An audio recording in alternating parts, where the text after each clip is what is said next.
ایک بادشاہ لوگوں کو خنزیر کھانے پر مجبور کیا کرتا تھا۔ ایک عالم نے اس کا یہ حکم ماننے سے انکار کر دیا۔ بادشاہ نے اسے پیش کرنے کا حکم دیا اور کہا، میں اپنے سامنے اسے خنزیر کھلاؤں گا، کھانے سے انکار کرے گا تو اسے قتل کر دوں گا۔ چنانچہ عالم کو بادشاہ کے دربار میں لایا گیا۔ دروازے پر موجود ایک عہدیدار نے بزرگ کے کان میں کہا، آپ کے آگے جو گوشت رکھا جائے گا وہ بکری کا ہوگا، لہٰذا جب بادشاہ آپ کو خنزیر کھانے کا حکم دے تو آپ بے فکر ہو کر کھا لیجئے گا۔ میں نے خفیہ طور پر سب انتظام کر لیا ہے۔ دیکھنے والے خیال کریں گے کہ آپ خنزیر کھا رہے ہیں لیکن ہوگا وہ بکری کا گوشت، اس طرح آپ کی جان بچ جائے گی۔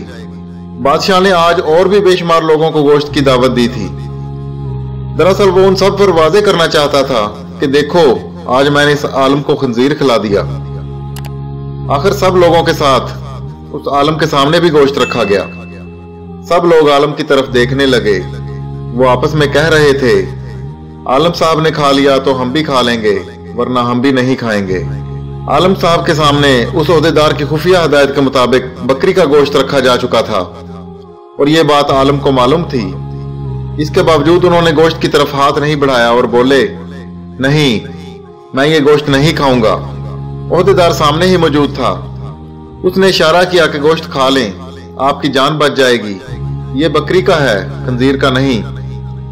اس اشارہ کے باوجود وہ ٹس سے مس نہ ہوئے۔ ان کے انکار پر بادشاہ نے اسی عہدیدار کو حکم دیا، اسے باہر لے جا کر قتل کر دیا جائے۔ عہدیدار عالم کو لے کر باہر آیا اور حیرت زدہ انداز میں بولا، میں نے آپ کو بتا دیا تھا، دربار میں بھی آپ کو اشاروں میں کہتا رہا کہ آپ اس گوشت کو کھا لیں، یہ خنزیر کا نہیں ہے، لیکن افسوس آپ نے میری باتوں پر اعتبار نہ کیا۔